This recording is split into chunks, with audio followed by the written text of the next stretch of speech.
Hello common people, this is a Common Wear Reviews and I am your lovely host, Pepse.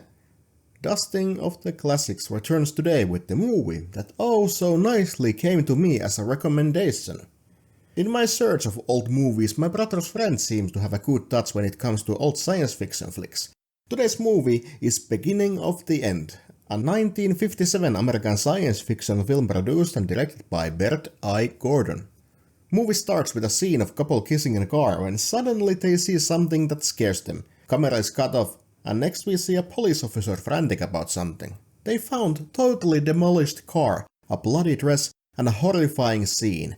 A small town of Ludlow has been completely destroyed, and all of its people vanished without a trace.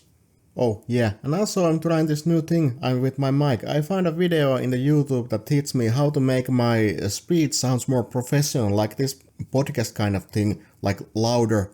It means that you hear a lot of more mouth noises, but if you can stand that, that's great. I'm just testing these things out now, so it may not be permanent. If you really want it gone, please comment below. But let's continue. A young reporter named Audrey Ames meets a roadblock on her way to make a scoop about the other thing, maybe some kind of plane or jet being relieved, I don't really remember. English was a bit scuffed at times in that movie. She is interested what is going on, but it's not let through. Strict military operation has been taken place and a road to the town of Ludlow has been shut off. All of this is in vain because Audrey drives 100 meters left and goes into the abandoned road nobody's guarding for some reason. She comes by the scene of the destroyed town, tries to take a picture but is confronted by a soldier.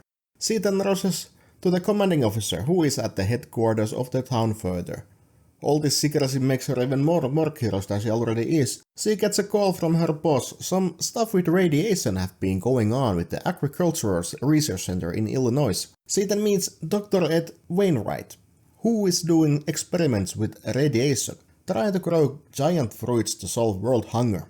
He and his assistant Johnson, who have went mute and deaf due to an accident year before, are working day and night on this task. Going back, she gets drive through the Ludlow with the officer and grows even more curious about what is happening. She made a promise not to publish anything before they know the cause, and head back to the doctor. She wants to take a look at the shed that had been destroyed a month prior to this incident. Dr. Wainwright takes her there with his assistant and the horror unfolds as they come face to face with the giant locust. Johnson is killed, Audrey and Ed escapes to inform to the military that what they have just witnessed. Doctor quickly realizes that this has been his fault. His experiment with radioactive seeds and fruits have been eaten by the local locust, and if his vegetables have been growing into giants, so have locusts. Those monstrous insects have now wreaked havoc and are on the loose. How can these two make officials believe them? How can they get rid of those things? How can they survive?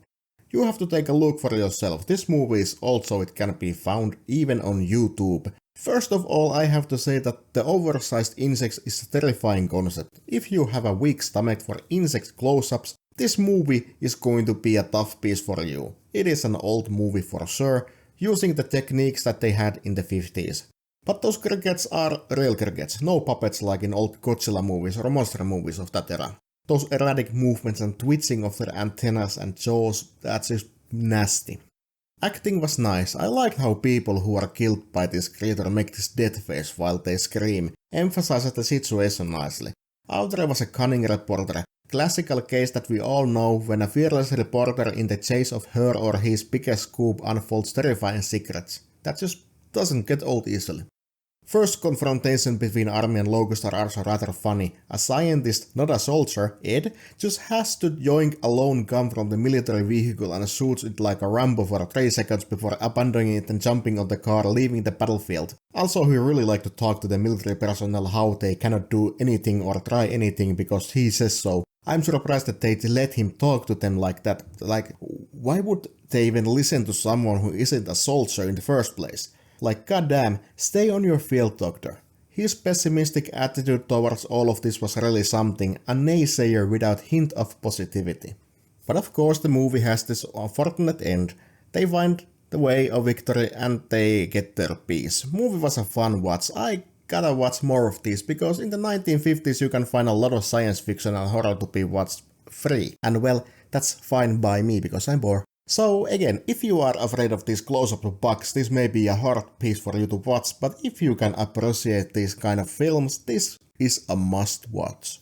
This was my review about the beginning of the end. What a genre this is. Huge insects, yeah, nasty. But this was Common Guy Reviews and I am your lovely host Pepse, and I'll see you common people in the next review. Goodbye.